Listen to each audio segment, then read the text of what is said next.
Join us today with assistive technology consultant is Trish Floyd. Welcome back to the show. Yes, thank you. This is something I think a lot of people don't think about, but it's a lot more serious than you maybe think it is. It really does. It affects us all, and the more that we use our technology, the more it's just going to affect us. Having a disability is one of the only minorities that you can join at any time. And quite frankly, if we all want to live into our golden years, 80s, 90s plus, we're gonna need assistive technology. We're at North Dakota Assistive, and we help North Dakota and Minnesota residents of all ages and all types of disabilities find assistive technology to help them do the things that they want to do at home, work, and school. Our biggest goal is to make sure that we are serving all populations, and that includes underserved populations, new Americans, immigrants, people living on reservations as well.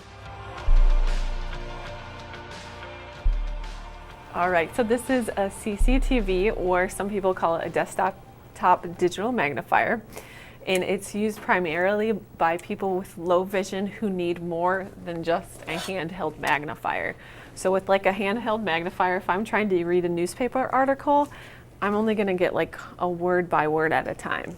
And so with this, I can get a lot more. So right now we're kind of looking at this document here. I put it under there. I can magnify it up to 77 times. So literally that 12 size font now is 8 inches tall. And then I can also change the color and the contrast, because when I initially joined the Change Network, my big goal was to, across the state of North Dakota, let's try to get out there and better serve underserved populations.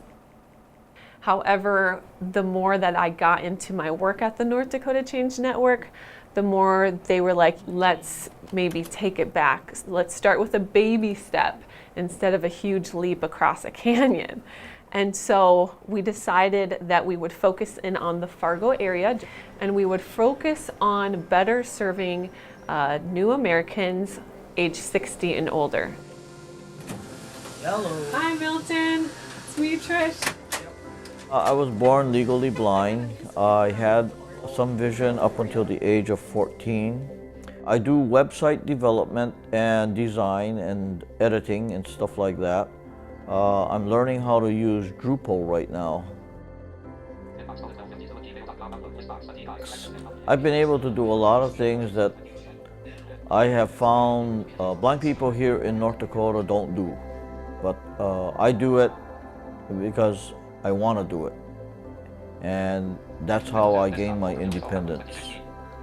And I'll open the email program. My next step after that, I focused my goal down.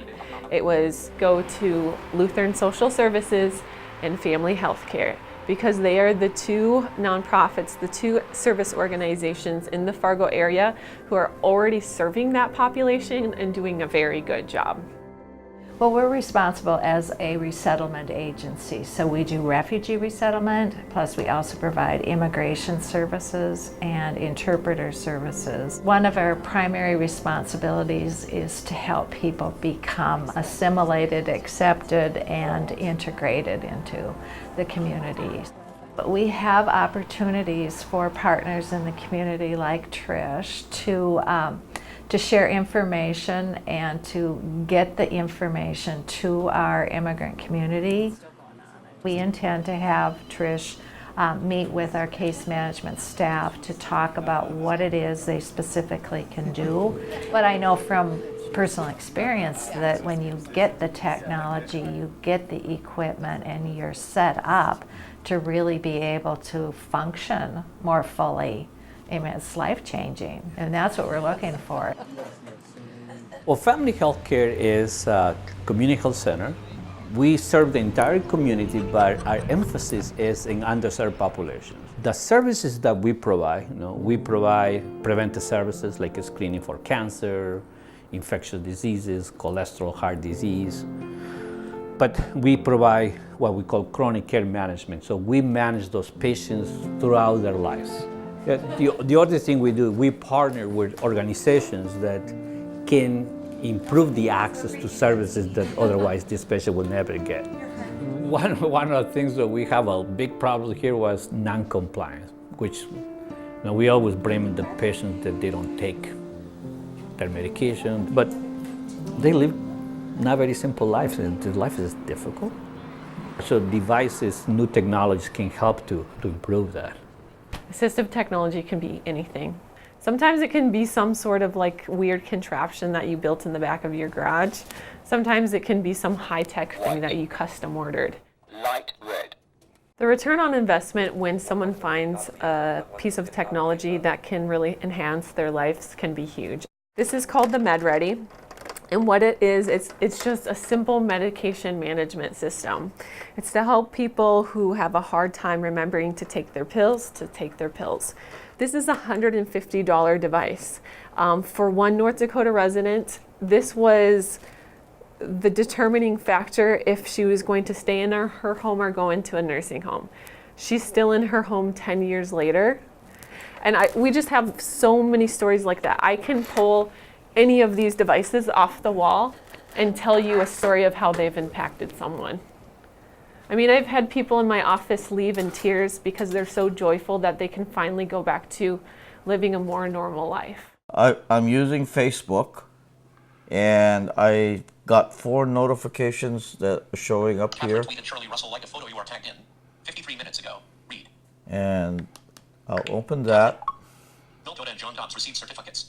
It improves your life, and it improves the way that you can get access to things, whereas back 30, 40 years ago, you didn't have this kind of technology. I started with a project with a goal, but then I think what I learned was the importance of making connections, like making genuine human connections, making friends with people, learning what they do because everyone's so passionate about what they do. The Change Network taught me, let's go for that goal, that idea, but let's back it up a little bit and make it more realistic. They gave me the skills so that I could do that.